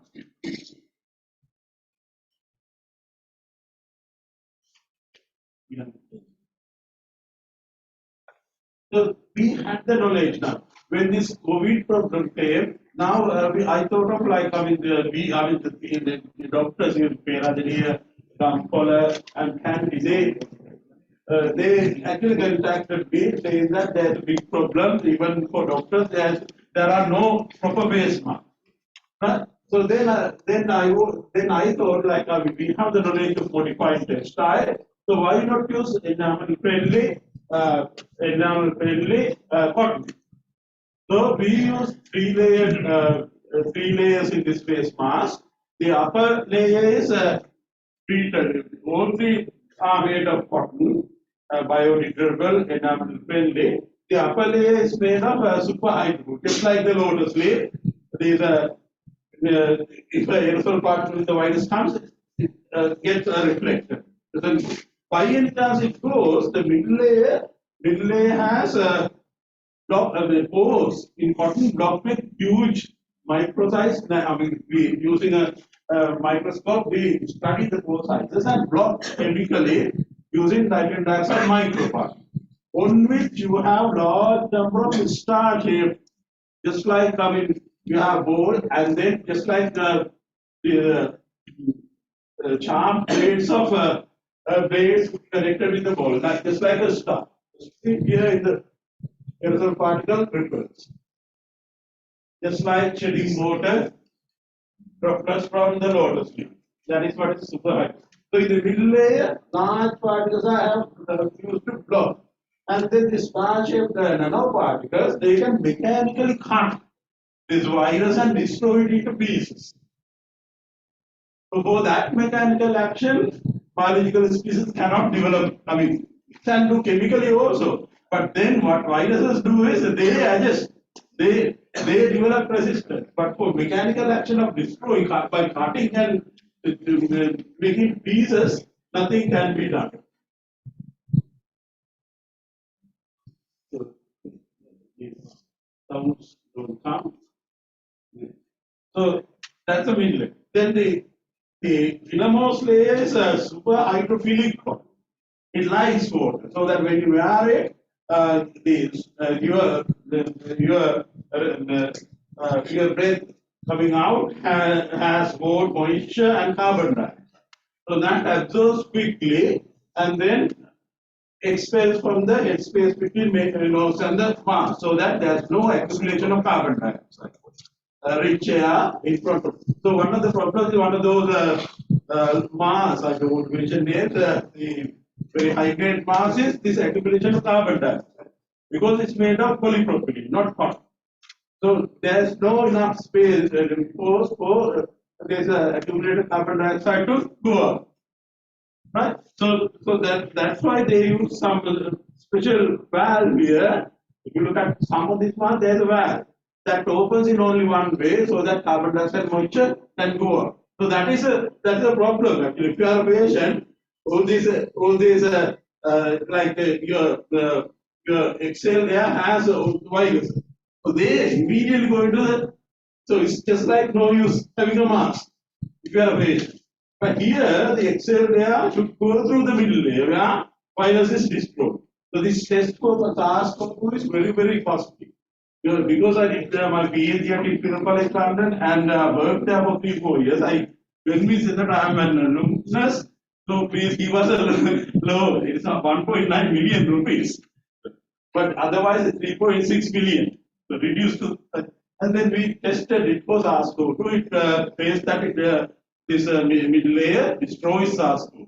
We have certificate, and we tested for other bacteria. Positive, gram negative, pseudomonas, all kinds of bacteria kills, and then the not very dangerous virus like we tested at our medical faculty. So then they destroy SARS-CoV-2 and even variants, because the thing is that this is not chemical, this is a mechanical action that can break these spike proteins and then it can cut down people into pieces. I'll give you finish. Even example. So with that, I mean, the ATG wanted me to like help them. So we made microbic status, antimicrobial and study grounds for the the market, European market. So ATG is a very, these industries bring enormous amount of foreign money to our country. Even chemical cut resistant gloves. Now, today also I was at ATG, so we are very cut resistant gloves. So that means with a sharp blade you try to cut the glove, it doesn't cut. So we need a material sharper than the blade to prevent cutting. So zirconia is such a material because it's very, very strong. Also, I'll quickly do.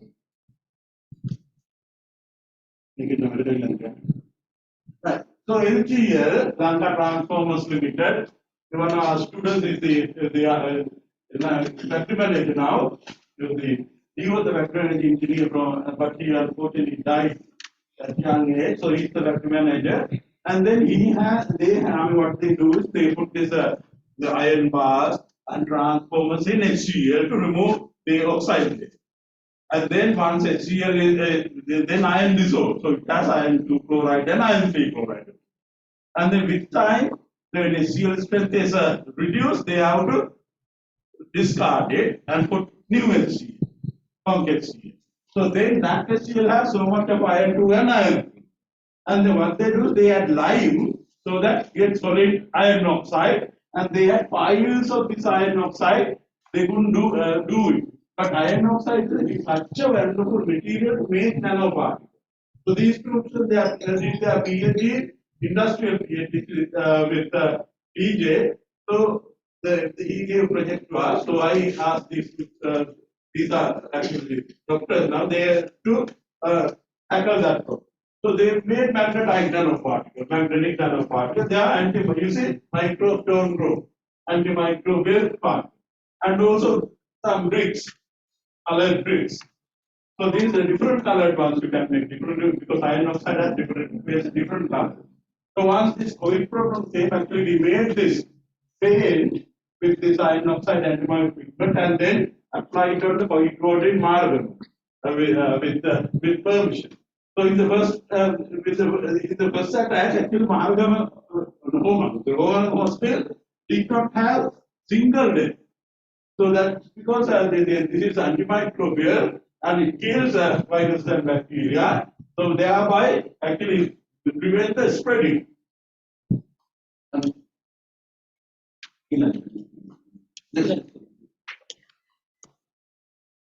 See Bogle graphite. Next one. See, this is how in ITI we just homemade one. So we want to make here solar silicon. Solar silicon is very, very expensive. 99.999% pure silicon we need. But we have 100% pure quartz, silicon dioxide, naturally available. So, but converting quartz into silicon is very, very difficult. So, for one, we usually use coke and high temperature burning to get silicon and carbon dioxide. That means if you use 1 ton of silicon, you produce 10 tons of carbon dioxide to the atmosphere, which means that is not clean at all. So, production of silicon. But electrochemically we can do without carbon dioxide elimination. But this is a known process, not feasible. When I was doing PhD at Imperial in 1980s, the parallelly in Cambridge they developed what's called FFC Cambridge process. But we modified it so that we made this local thing. So we had to do it about 1200 or so, 1500 degrees. So this whole high temperature electrolyzer, this Sujit developed that idea, and then electrodes, everything he developed, and then this is a molten calcium chloride. So they are also using our chemistry knowledge. We reduce this melting temperature because if you take electric of two materials, then melting point drastically reduces. See? So electrodes we made using our graphite and next one. See? Different types of electrodes we can make. It's handmade electrodes actually. But with the machinery we can make them properly. We collaborate with many scientists in UK. Next one. Germany and then US. So we do some number to talk too much on that. The target of delivery and the other. Actually, I got research done from USA Air Force to employ one PGRA, 2RS, and 4 graduate undergraduate research students.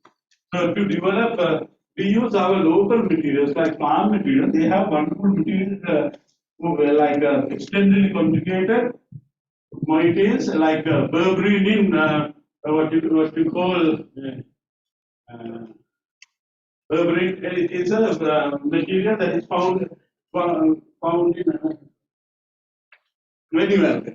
Right? So berberine has a extendedly conjugated structure with N plus unit. That is a acceptable. And then methylene dioxide on benzene that gives electricity. So don't accept the type of monomer. That we try to synthesize. This is very difficult, but naturally we can extract easily and get it purified. So we have, and not only that, we try to attach groups to make them more soluble. Nature has done it already. So it is, there are a lot of polar groups attached purposely in the material to make it more soluble. So all the necessities are there in the nature.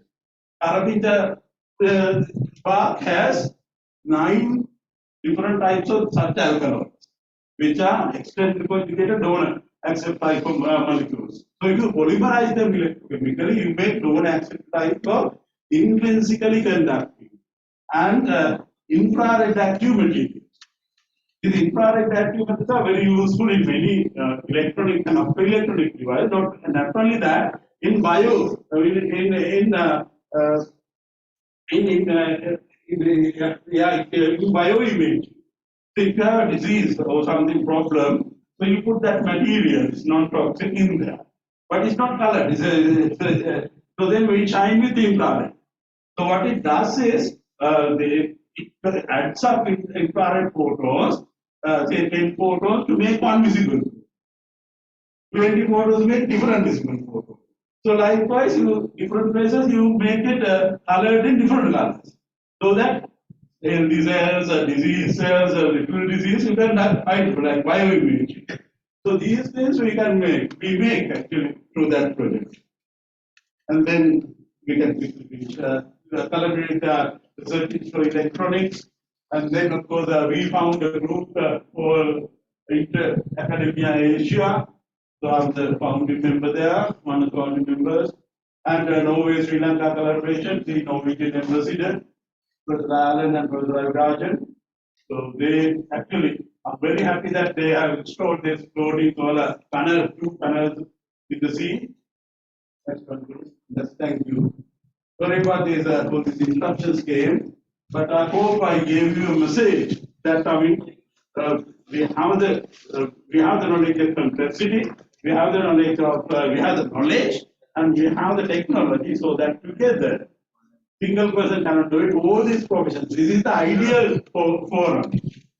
Organization of professional associations. Professionals, all the professionals are required to develop these. As you say, how much new products we develop is the thing that indicates the wealth of a country. Right? So let's get together and make this. Thank you very much for giving me this opportunity.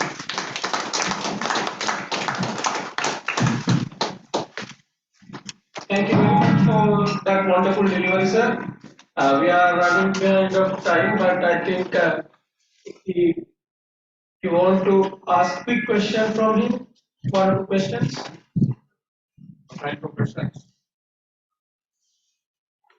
You can answer questions.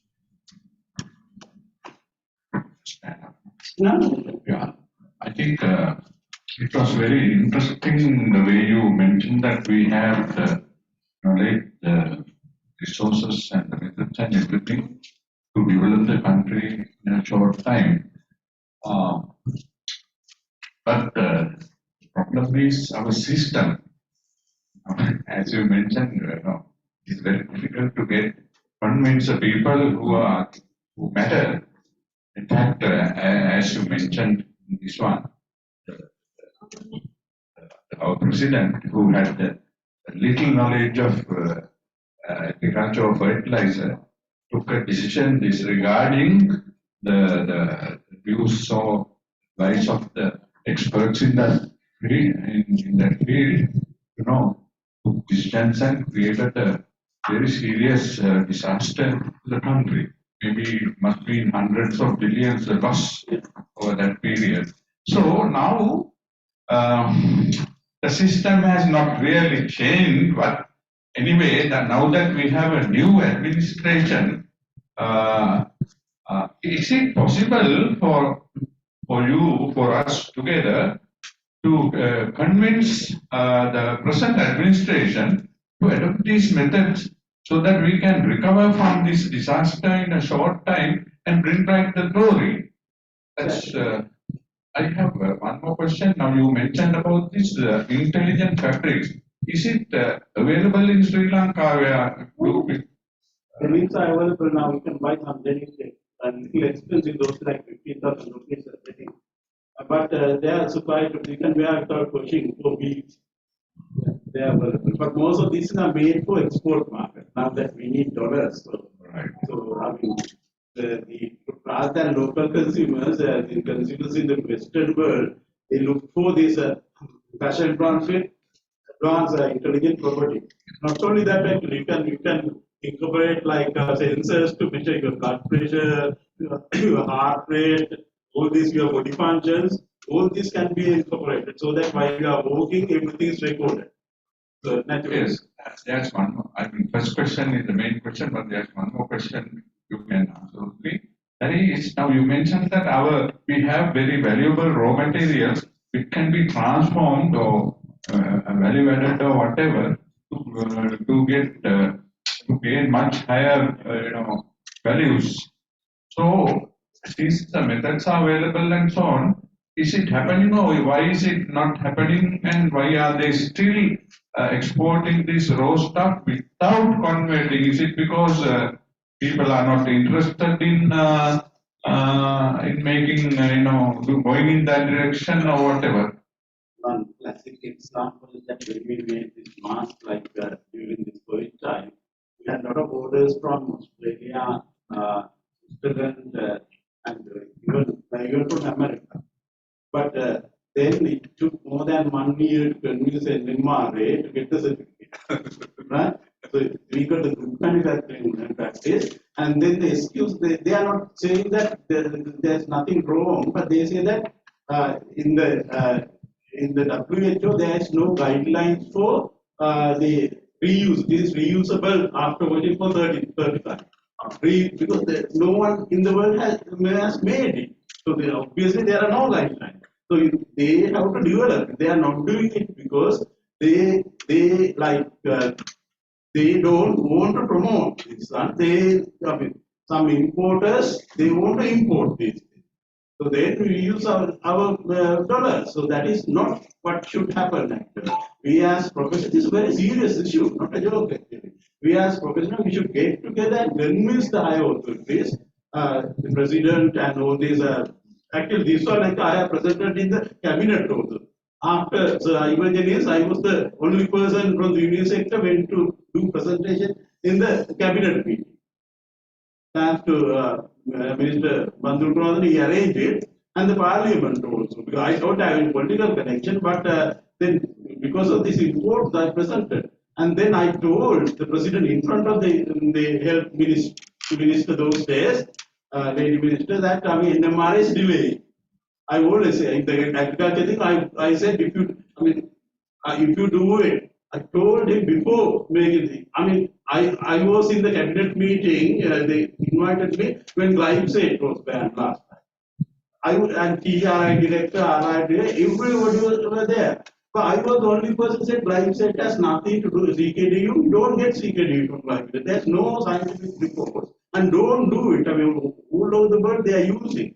We used to use a very, very toxic weedicide first, and then in place of that, now we are using glyphosate that ID50 value is 1,000 times high now. ID high means we need very high dose to make it lethal.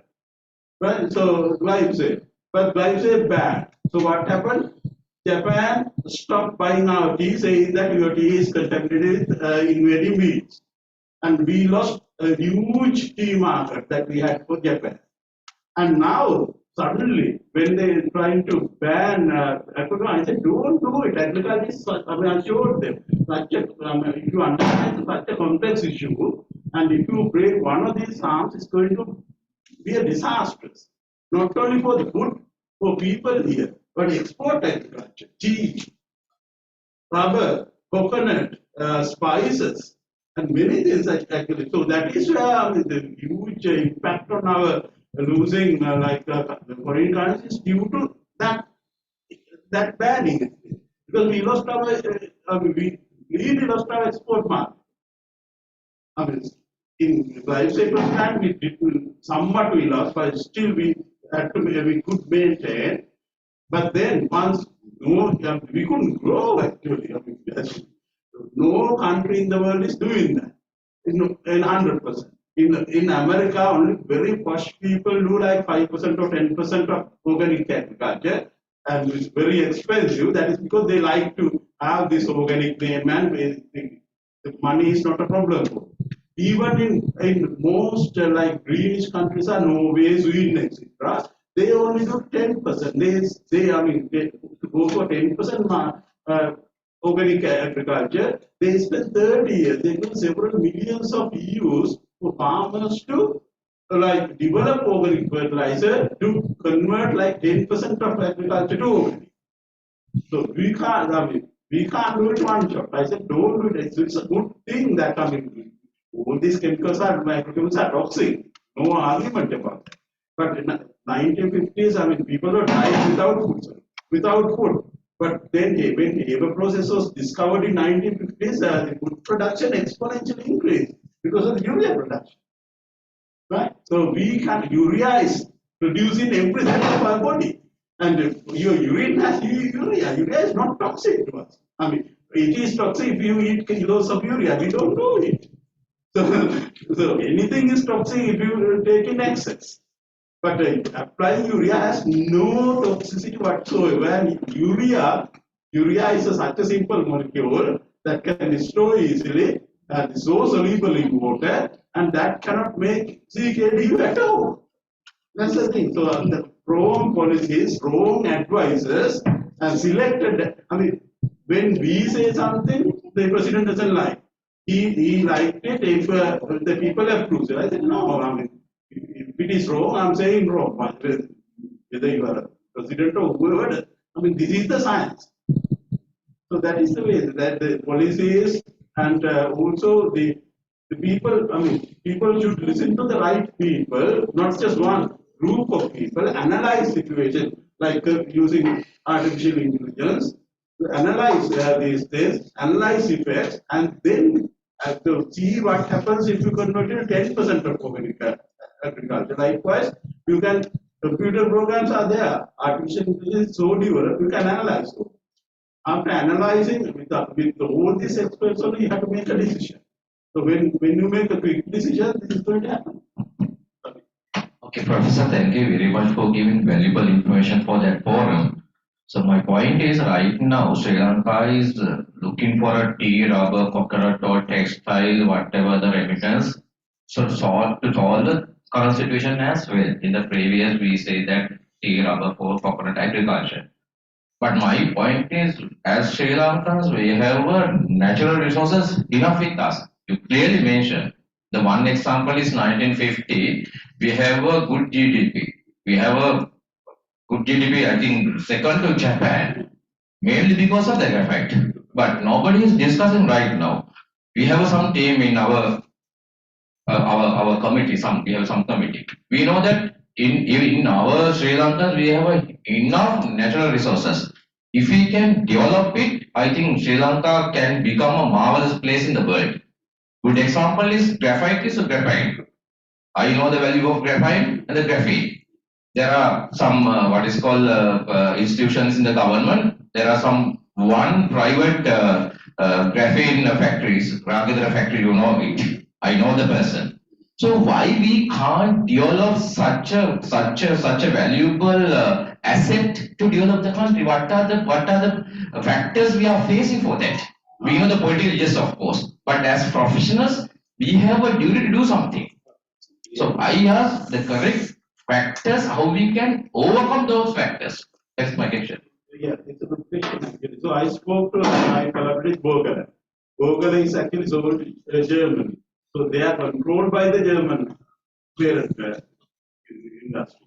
So they are actually we were able to convince them to make at least 4 micron dispersion. So they like it. I mean, if you go, I mean, I told you it's not that easy to convince them, right? Because it's money. I mean, nobody wants to lose money. So if you can convince it properly, then when I developed this mask, actually my name was became quite popular in television and everywhere. So people know my name. Now that when I go to industry, they happily they want to collaborate. So we have to as professionals, we have to develop and show. The publicity is also very important. As a professional organization, we have to give this publicity. And we have to invite the correct, like industrialists to these forums. And then have a lengthy discussions with them, friendly discussions. So that industry, I mean, once they realize that there's potential, they do it. Like difficulty we started, now it's producing. It's the first university product that has gone into market. Likewise, I mean, we developed those things. A lot of problems came recently. Previously, in 1950s, of course, because of the Second World War, a lot of graphite just need. So therefore, I mean, we had the best graphite and people took it. So that is why our GDP was high. And also when the white people left, actually we had not borrowed any cent because we had no loans. So likewise, but then of course the borrowing money is we have to stop that. I mean, even if you have difficult times, we should not get loans to live. If you take a loan and use that for living, then of course there's no development. So then we have to pay with interest. So those are the borrowing in the short term. If you have difficulties, is one thing. But my point is, we should stop borrowing. We should actually Japan, when Hiroshima and Nagasaki were bombed, actually Japan was one of the poorest countries. So like ours now. So then they came out of that because of the situation. They wanted to come out of that, they couldn't survive. Our human, any animal, they try to survive in the now we have to survive. So this is the best time that we should convince, if you could organize a meeting with professionals, industrialists, so we can convince them, then industries will come forward. So that we can we have a lot of minerals. We have added value to all of them. I only showed only few things. Dolomite, apatite, graphite, even feldspar we have. We don't have mineral of potash because it's soluble. Mineral potash, potassium chloride, because it's in deserts. That is where we get mineral of potash. But we have potassium in feldspar, like 60%. So then when we take, now we are doing research on taking this potassium out of feldspar using microbes. Right, so then it's not cost microbes. We get microbes from cattle farm waste water. We develop bacteria and fungi, and they can biologically they can destroy the structure to convert feldspar into kaolinite and clay, and then release potassium. That is that the feldspar is their food. So then the potassium release can be used as potassium fertilizer, and clay is a very good clay is much valuable for all this industry, like tire industry, glove industry. They use a lot of monazite clay. Kaolinite is also very useful. So this clay, and then it has not only this clay, it has a potassium compound. It has even more valuable minerals. So they are useful for style industry, glazing, etc. So we have these resources. We have to get together. Professor, I will highlight one thing. I think according to my experience and the knowledge, we have enough the person like you. There are plenty of intelligent people, but you will invent something, but it can't translate to innovation because of there are some lack of mechanism between the university and the industry. Yeah. So there must be some mechanism how to go for the industry. Yeah, that gap has to be bridged. Huge gap. Huge gap. In our industry, actually in our university now we have what is called University International Interaction Center. So that their job is to promote these things. But then actually, if you don't do it individually, it will never happen. That's the problem. It's the lethargy in our people in this country. Like Indians are different. Indians are very different from us. They are so patriotic. Our people are the least patriotic people. Honest, right? Indians, even the Prime Minister, he buys ambassadors in car. He doesn't buy a car from our people own Benz. So that is the difference. If you can make a car here and promote it, and using those Upali, this radio, so he developed a very good radio, but what happened then? Upali, he was hijacked. I don't know what happened is not known, isn't it? You didn't see. See, that's the thing. So those things we have to stop, right? And we should get. This is the ideal forum, association of professionals. So all the professionals are there. So I mean, this is the place where we should we should talk to the state sector, like government sector ones, and also private sector. Totally agree, sir. This is the forum to talk all the industry, private sector all together as professionals with a one voice. I totally agree. Any other question?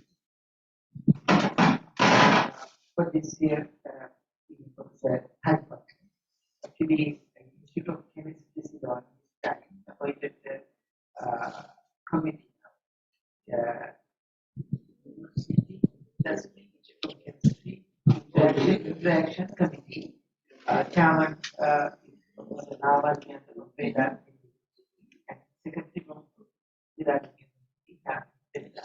Now we are going to the committee all the heads of the department of cities, industry, and the private sector institutions. Now we are working. That's what we are going to have That's a great thing actually. So chemists alone actually can't do all these things. So we have to get together. I showed you we need all kinds of other professionals. We need engineers. I mean, chemists know how to make things. But then once you make it, you have to turn it into product. There you need engineers. You need engineers. You need computer science. Once you make the product, you have to sell it. You need market people. That is also very, very important. Without that component, you cannot.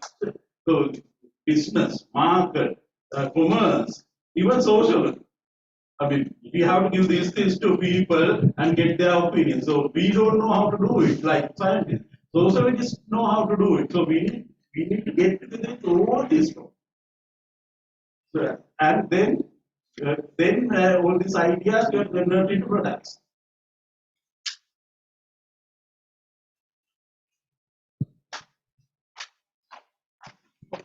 Thank you very much, sir, for your brilliant explanation on very related things. I think we have come to the end of the session. So, Thank you very much. I think we had a good technical session. One of the technical things had regarding how science can use for the development of content. So this comes to the end. Before giving the word of thanks, I would like to invite the first person, also the president of the Institute of Shillong for the content. Also, I would like to invite the president of OPA, Mr. Zulita Pereira, and also General Secretary, Engineer Upali. So, first, I would like to call Professor R.M.J. Rajapaksa for his valuable time to discuss us regarding the valuable or good delivery of the speech. Thank you. It's a great honor and privilege for me to actually talk to the professionals. We have only one profession, but it's a collection of them. Thank you. Next, I would like to call Mr. Independence, President of So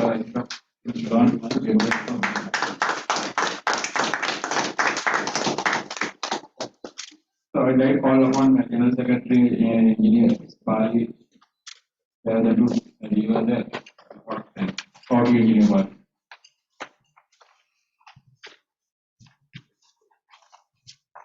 Thank you, Engineer Sama.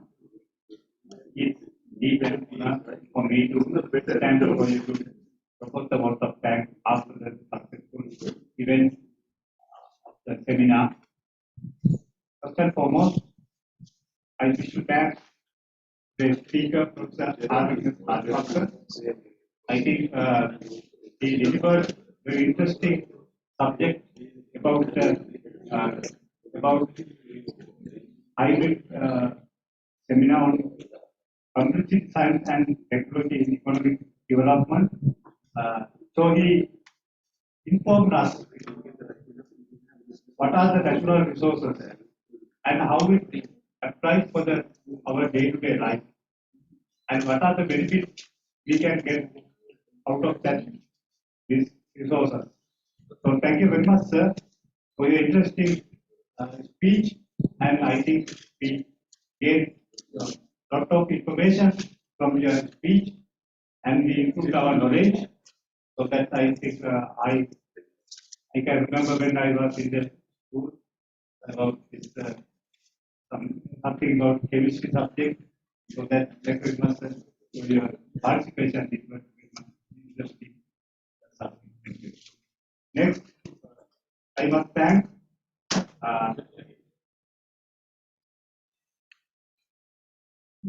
Mr.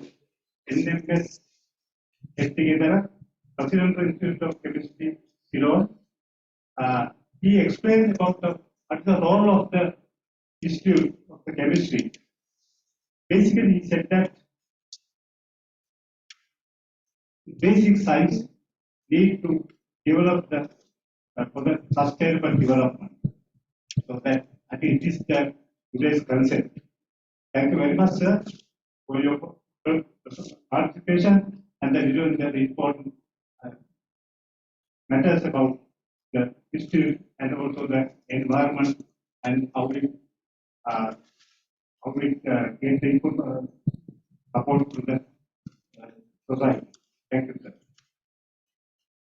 Then I must thank our President, who directed us and who is the person who gave the more information and directed and gave the leadership to the OTA as well as the program committee to organize this type of valuable seminars for the betterment of the society, all not only the society but also the Sri Lankan people. Thank you for your direction. Next, I thank our moderator, Dr. K. Chattanayaka. I think he is our forum member.